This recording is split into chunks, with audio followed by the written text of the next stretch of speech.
So, you're thinking about heading to Philadelphia for the 2026 World Cup? Awesome! Get ready, because this is going to be absolutely massive.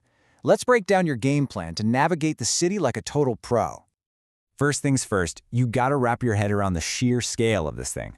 We're talking over 500,000, that's 500,000 plus visitors, expected to pour into the city. That is a ton of energy and excitement for sure, but it also means crazy demand for, well, everything. And here's where it gets really interesting and kind of tricky.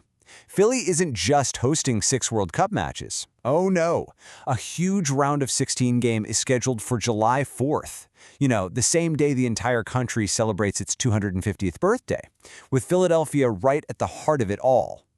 It's an epic collision of two massive, once-in-a-lifetime events. So, what does that mean for you, the fan? Well, it's basically a perfect storm of demand. Flights, hotels, even getting around town, it's all gonna be intense. But hey, don't sweat it. That's exactly why we're here. This guide is your inside track to planning a smart, stress-free trip so you can just focus on the beautiful game. Okay, so how do you come out on top? We've boiled it down to 3 key strategies: locking in those plans super early, picking a smart home base, and, of course, mastering that matchday commute. You get these 3 things right, and trust me, you've got your winning game plan locked in. All right, let's jump into our first tip. And honestly, this might be the most important one of all. You absolutely have to lock in your plans early. With an event this big, waiting around just isn't an option, not if you want to keep your budget in one piece. Okay, check out this timeline because it lays it all out. For flights, think of December 2025 as your final boarding call. After that, prices are going to skyrocket. For hotels, the move is to book refundable rooms right now. Seriously, like today, especially if you're aiming for that insane July 4th match. You can always change things later. And one more pro tip, keep your eyes peeled around January or February of 2026. That's when we expect a second wave of hotel rooms to drop after FIFA confirms all the final details. Okay, so you know when to book? Now let's talk about where to book. Picking a smart home base isn't just about finding a bed to crash in. Nope. It's a strategic move that can save you a ton of time, money, and, let's be real, a whole lot of stress on match day.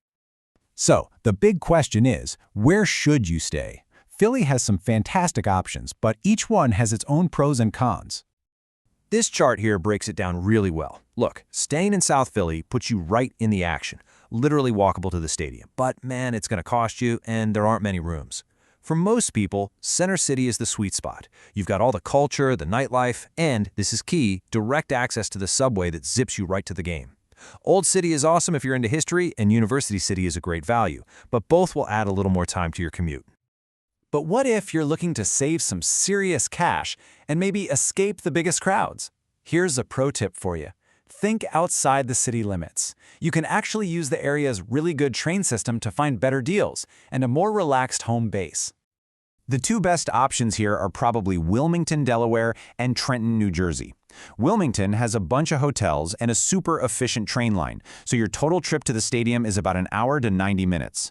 Trenton is pretty similar with good train access and savings, just a little bit longer of a ride. So, what's the deal here? Basically, you're trading a bit more travel time for what could be some pretty significant savings on your hotel. All right, you've got your flights, you've got your hotel. Now for the last crucial piece of the puzzle, mastering that matchday commute. I'm not kidding, this is probably the biggest logistical challenge you'll face. Getting it right is the difference between a breezy, fun day and a total nightmare. So let's talk about how to get to Lincoln Financial Field like you've lived there your whole life. And look, you don't just have to take my word for it. We dug through tons of comments from local fans, and the verdict is, well, it's unanimous. The SEPTA Broad Street Line, they call it the BSL, is the undisputed king of game day travel, period. And the numbers here, they tell the whole story. For $2.50, the subway gets you from the middle of the city to the stadium gates in like 20 minutes. It's super reliable. Now compare that to taking a rideshare or renting a car. You're looking at way more money, totally unpredictable traffic, and that soul-crushing gridlock after the game. The bottom line is simple. The BSL is cheaper, faster, and way more reliable. It's a total no-brainer. Now, even if you're driving into the city, the absolute smartest play is what the locals call the park and ride strategy. It's simple. You park your car cheap, away from all the stadium chaos, either in a garage downtown or at a station further up the line. Then you just hop on a southbound express train. It flies right past all that traffic and drops you right at the front door. It's genius, and it's so effective. And this right here really paints the picture. On one side, you have the smart way, a quick, cheap, stress-free subway ride. On the other side, the hard way, sitting in traffic for hours, paying a fortune for parking, and then doing it all over again in reverse after the final whistle. I mean, the choice is pretty obvious, right? Okay, so let's pull it all together. Your plans are booked, you've picked your home base, you've mastered the commute. It's time for your final winning game plan. Let's do a quick recap of the absolute key strategies for an amazing World Cup trip.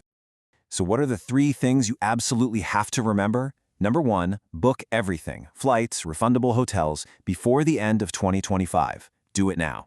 Number 2, when you're picking where to stay, make being close to a Broad Street Line subway station your number 1 priority.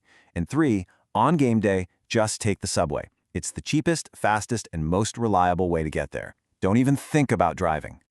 Look, if you follow these simple but super important tips, you're going to dodge the biggest headaches and you can just focus on what really matters, soaking up that incredible once-in-a-lifetime atmosphere of a World Cup match.